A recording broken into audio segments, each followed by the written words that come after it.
Let's face it, if it's the apocalypse and things have gone full-blown Mad Max, it's not like you're gonna be running off into the woods with a spear, an axe, and a raccoon hat to live like some primitive caveman.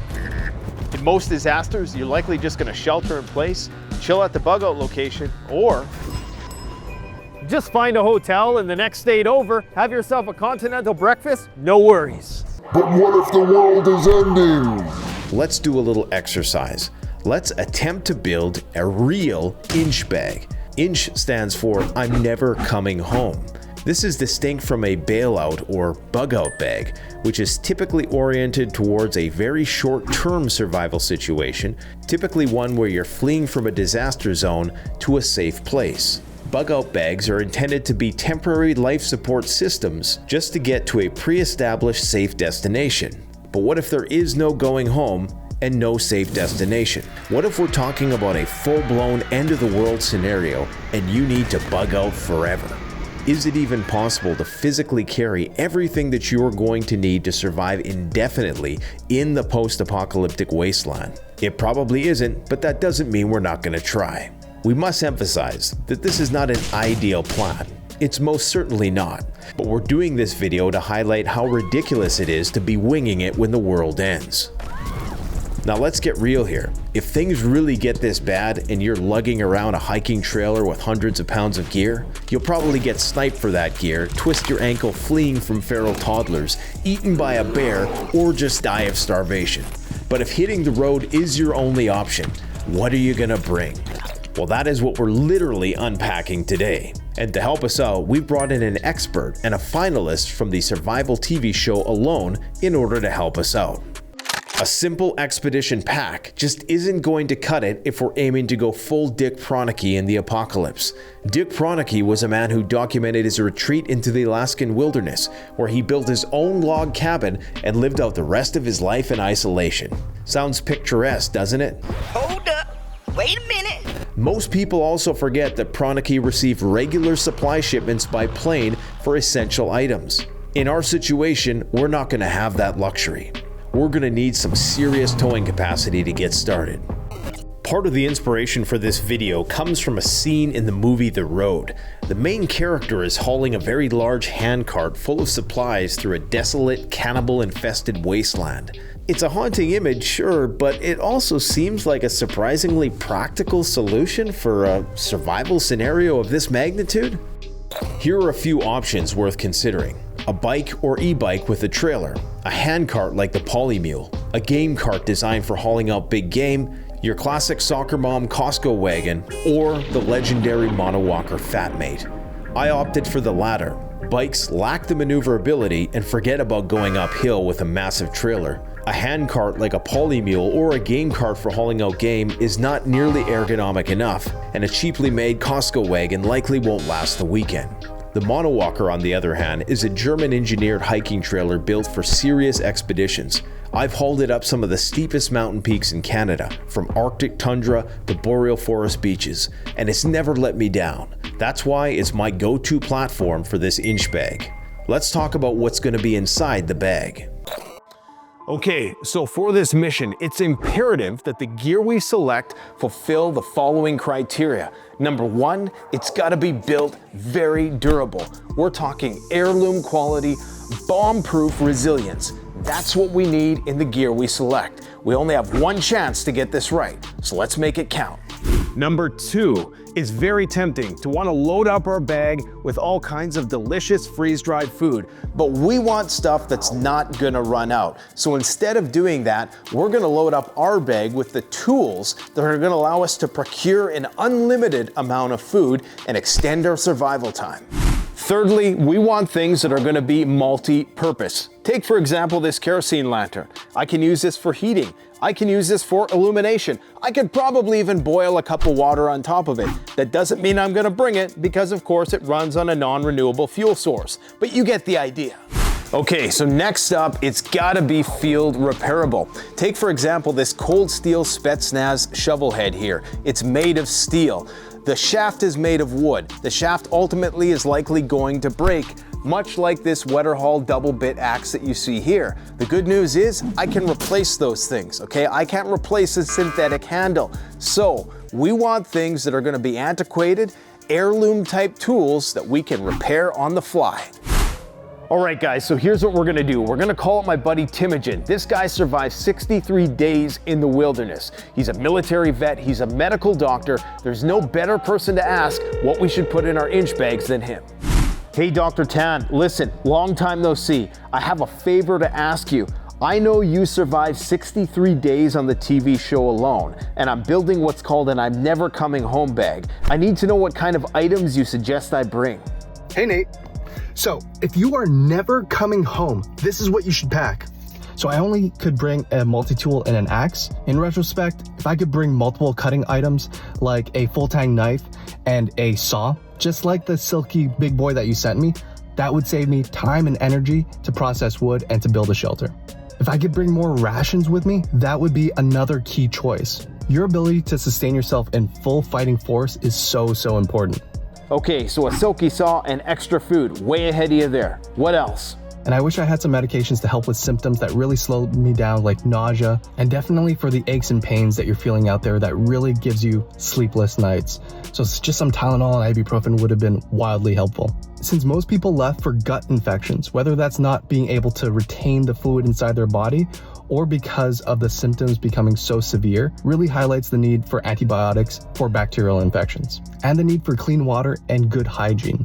So if you're able to bring a water filter, a canteen, and a canteen cup that you're able to boil water but also bring water with you, that's gonna be so vital, and it's something that I truly wish I had out there. All right, perfect. Look, this is excellent advice. I've got a lot of packing to do. Maybe I'll see you around when the shit hits the fan. Thanks a lot, Timogen. Best of luck, Nate. All right, guys, so time is of the essence. We're gonna go and loot the CanadianPreparedness.com warehouse. We're gonna literally load up on everything that we can carry. Okay, so guys, harvesting firewood is gonna be absolutely essential. Here's what we're gonna do.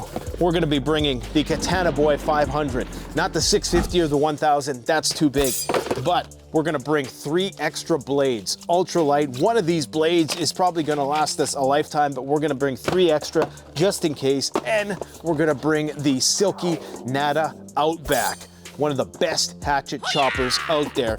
This stuff is gonna last for a long time. Let's go. Okay, so many knives to choose from. What do we select? I know one thing. We're gonna be getting one of these double bit wetter haul axes, baby. Oh yeah, let's load that up into the cart.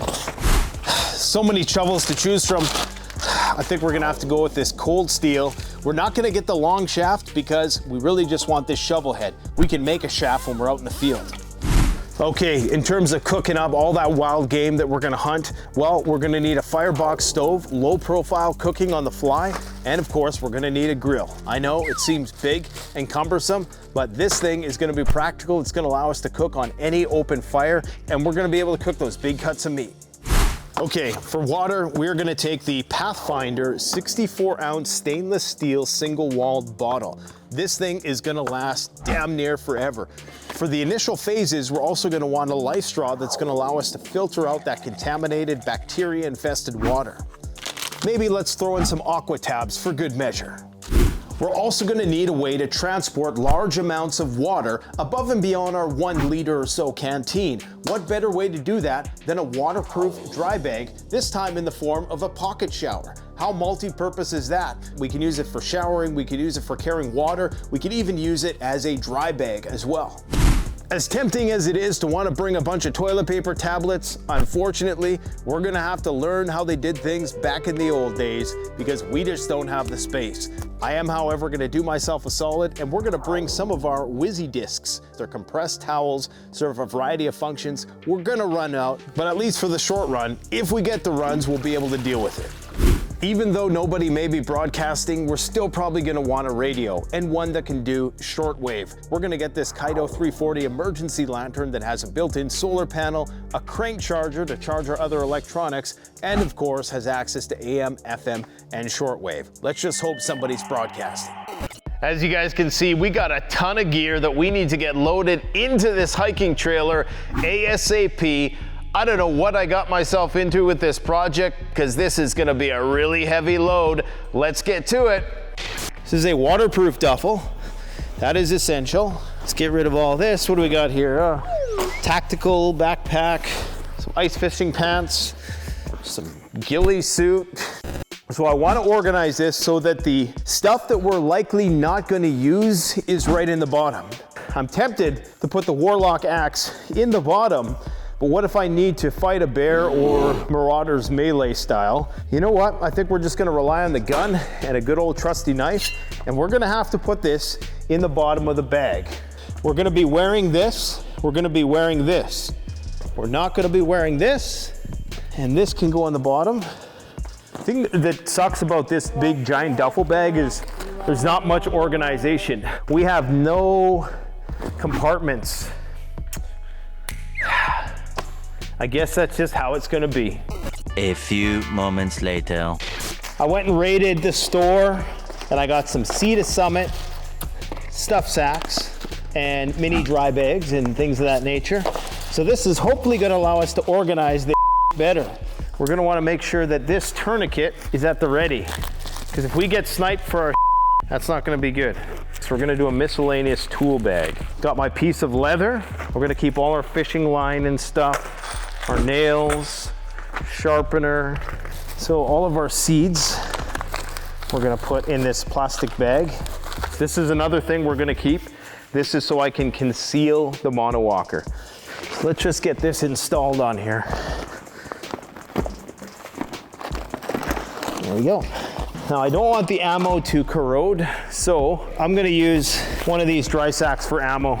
And then of course I'm gonna have some ammo on my person as well. But wait a minute, you guys are probably thinking, what sort of weapons are we gonna include in our inch bag? For our inch bag, this is our survival gun. This is a Chiappa M6. It's unique in that it uses 2 different calibers of bullets. Ammo is very heavy. We want something small, versatile, and powerful. This is what's called an over-under configuration.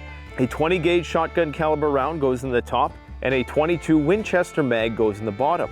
This is for the 22, this is for the shotgun.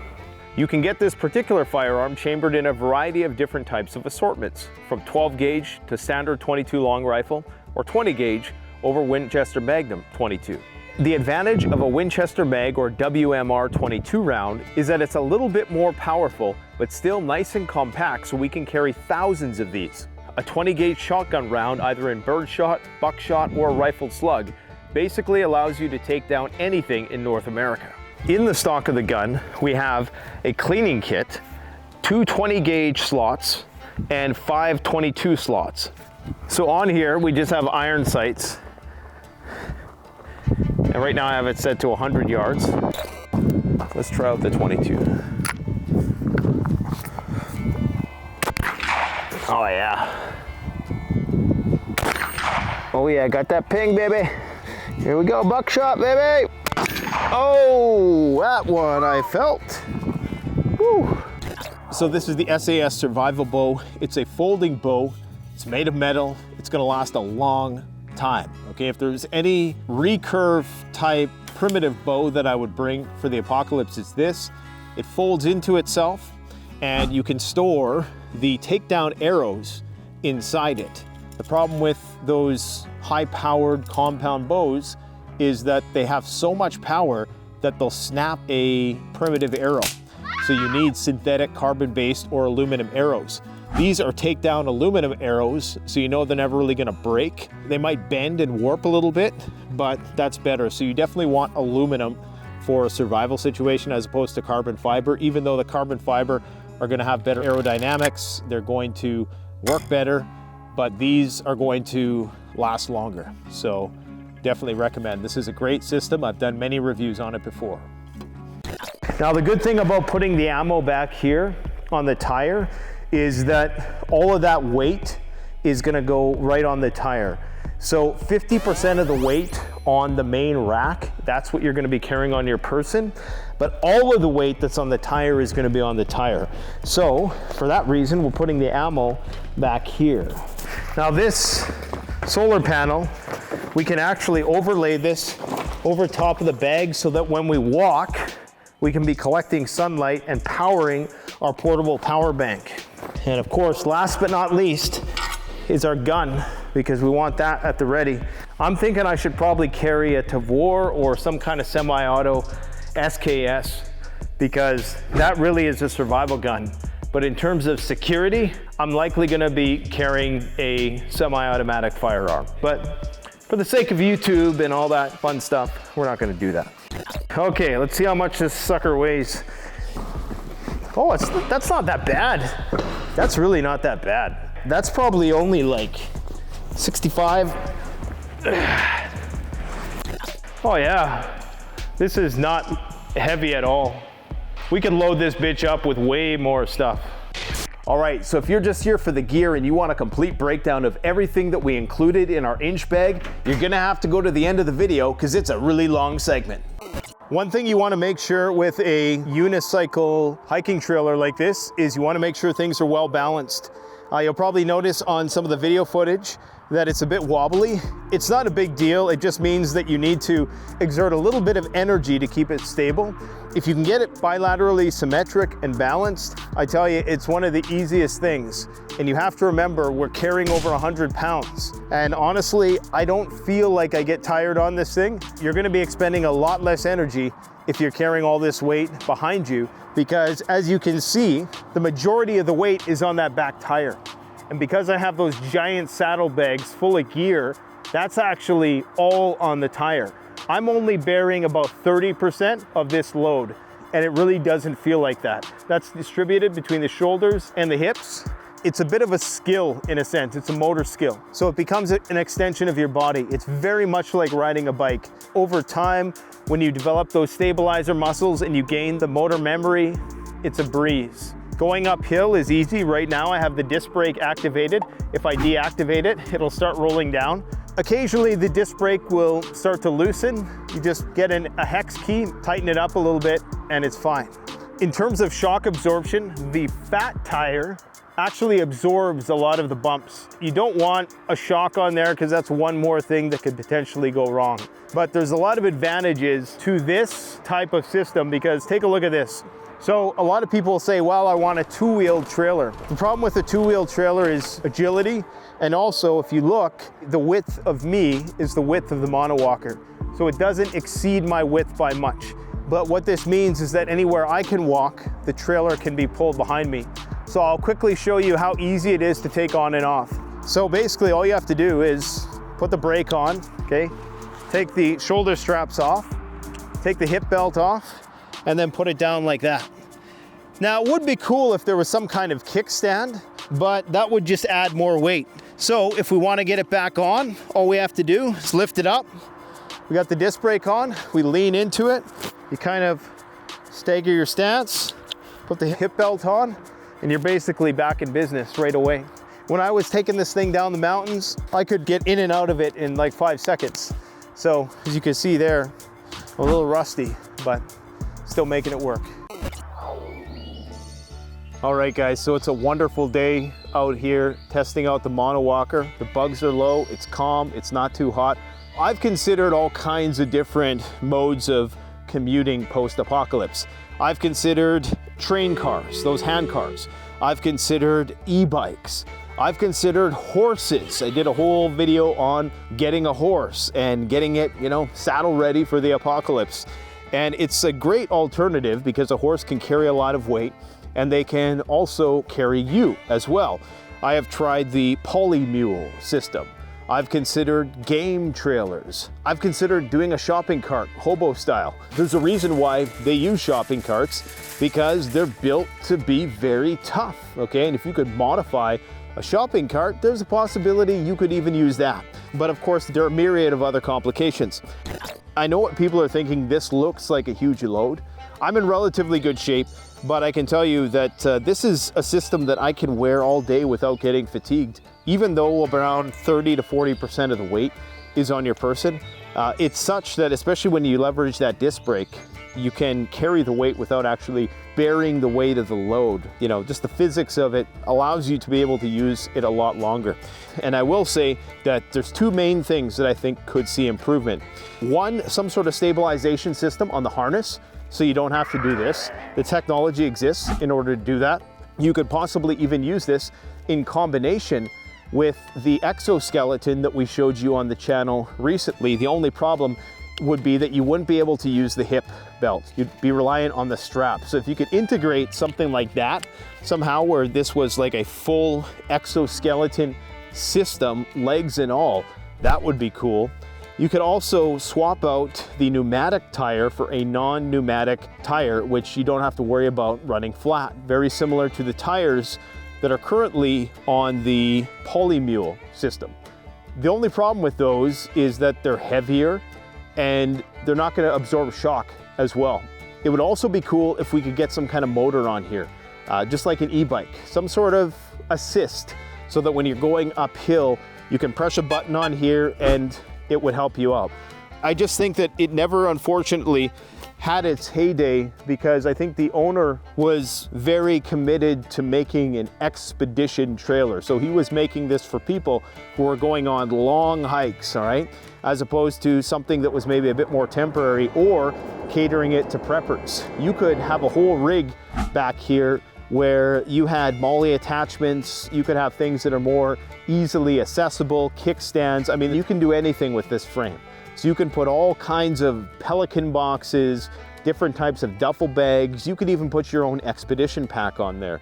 You can also, use a pulk or a sled. And so you put a sled on the frame and you put your gear in that sled, and then you could put the monowalker itself in the sled, or you could rig it up in such a way. I'm sure you could do some sort of all-season version of this. Now, the fat tire will function in snow and mud much better than a thin tire would. There's a little bit more flotation, so it will work in snow, but probably not as good as a sled. That said, there's only one point of friction, but there's a lot of weight on that point of friction. Whereas with a sled, it's more distributed, but there's a broader surface area. So, there's pros and cons. I can't say enough good things about the system. One of the worst things about the apocalypse is going to be the lack of bug spray. So I think I found a place to camp. The monowalker is looking dusty AF. Let's go and set up a tent. Okay, so I decided to go with the Snugpak Stratosphere one-man bivvy. Now, if this was a four-season, if I was doing this for winter, I would obviously have to bring a four-season tent. I would use a Nortent Lavo ultralight teepee tent, which is made of a sil nylon fabric, in combination with an ultralight titanium wood stove. But for now, we're trying out something new.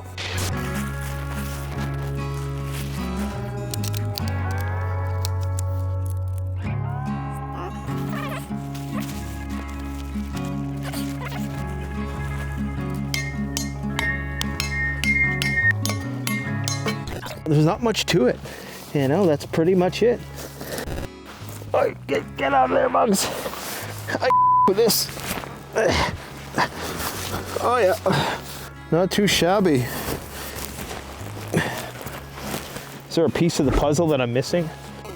So, wool blanket. It can also double as a cloak. You could use this as an emergency jacket, as an emergency poncho.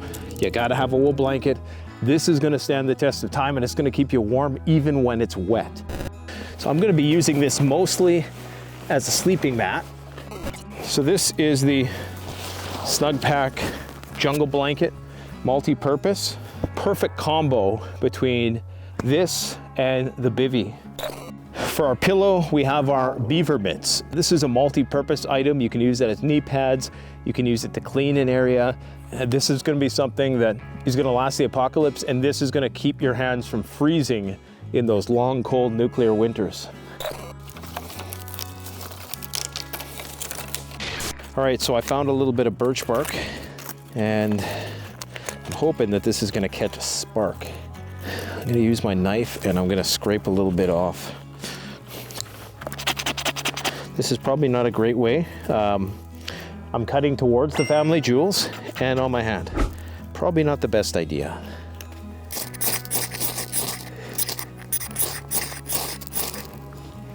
There we go.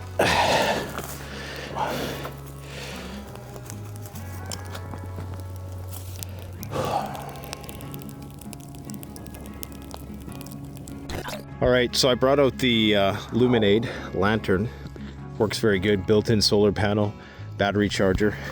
And As you can see, we got the mono walker rocket here. And this is the sleep setup. No frills. Like a Motel 6, but a Motel 0.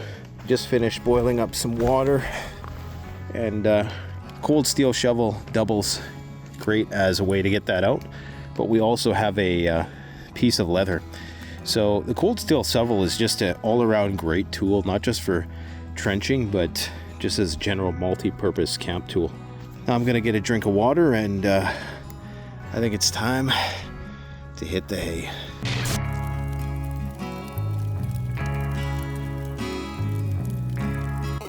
All right, guys, so fire's dying down. I think it's been a long day of hauling ASS with that mono walker, so I'm gonna get a good night's sleep here in this very claustrophobic bivy sack, and hope I don't wake up in the middle of the night with psychological issues. Any more than I already have, that is. All right, one thing is for certain. Life after the apocalypse is probably gonna suck, so let's try to avoid nuclear Armageddon, guys. Good night. Here's a complete list of all of the items in our inch bag. A Chiappa M6 over-under gun that is chambered in a 22 WMR and a 20 gauge shotgun, 1,000 rounds of 22 ammunition, a few hundred rounds of shotgun shells of various types, a DJI Neo drone with 3 extra batteries that can be recharged from our solar system, a tire repair kit including extra tubes and an air pump, Benchmade Anonymous fixed blade knife, an SOG multi-tool, a Benchmade folding bug out knife, a draw knife, a Versatac pry bar, heavy duty animal snares, a wood awl. Guys, I've reviewed probably every type of 4-season tent you can imagine, but for this mission, we're gonna need something that is ultralight and incredibly durable. And for that, we're gonna go with the Snugpak Jungle Blanket and the Snugpak Ultralight Personal Bivy. We're gonna need this to endure those cold nights while we're building out our permanent cabin in the woods. Folding tactical recurve bow that includes 3 takedown arrows and strings inside the bow. A Nortent heavy-duty sil nylon tarp. A thermoreactor liner for our bivy, an extra pair of LA Police Gear STS Atlas pants, polypropylene camouflage base layer, a plate carrier with level 4 body armor, a Mira Safety CM8M gas mask, extra gas mask filters, a bulletproof helmet. Because you can never stay too warm, we're also going to be getting ourselves an Arcturus poncho, tarp, and shelter combo, and of course a good old-fashioned charcoal wool blanket, 90% wool. Where I'm from, the bugs are absolutely horrendous. Unfortunately, we're not going to be able to bring out bug spray. It runs out and it's way too heavy. So we're going to have something more indefinite, and that of course is a Sea to Summit bug net. Let's load up. All right, so we got the Survivor Cord XT, which has a variety of different filaments. So we got everything from braided fishing line to wax jute twine to Kevlar thread. And then with our traditional Survivor Cord, we have the galvanized wire in there. Plus we're gonna throw in some Aramid, also known as Kevlar thread. This is incredibly durable stuff, 320 pounds on a little micro strand that's only that big. Heavy duty Kevlar cord, 1,000 feet. A foldable tote bag from Maxpedition, a pair of tactical gloves, merino wool silver-lined underwear, a thinner pair of merino wool socks, and a heavier duty, warmer pair of merino wool socks, a Worksharp guided sharpener to sharpen our tools, a heavy-duty piece of leather, thousands of feet of several different types of fishing line, 100 3-inch nails, a Streamlight Wedge rechargeable flashlight, a Luminade lantern with a built-in solar panel and power bank, a BioLite rechargeable headlamp, a Backroad topographical atlas, an SAS miniature survival guide, a Kamenga Langzatic compass. All right, so we're gonna bring a couple heavy-duty climbing grade carabiners We're gonna bring another bug net that's just for our head, so if we have to travel through bug-infested forests, then we have that for cover. We're gonna bring ourselves a survival playing cards deck. This is gonna be useful for just passing the time, and it's also going to have useful survival tips written on it. We're also gonna be bringing a 5-pack of these Titan Survivor Cord emergency blankets. These are largely disposable, but they can help you build a super shelter. We're also gonna be bringing some Kevlar cord as well. A ferrocerium rod, a pocket bellows, storm-proof matches, a gunshot trauma kit, antibiotics, potassium iodide pills, heavy-duty emergency bandages and clotting agents, a repair kit and sewing kit, a screwdriver with multiple bits, a monocular, miniature bolt cutters, a 20,000 milliamp hour power bank, a power film 30-watt thin film amorphous silicon-based solar panel, a Geiger counter for detecting nuclear radiation, a Baofeng radio, the Monowalker hiking trailer system, thousands of sweet corn seeds, thousands of seeds for peat plants, hundreds of seeds for squash, and thousands of multiple different types of other fruits and vegetable varieties.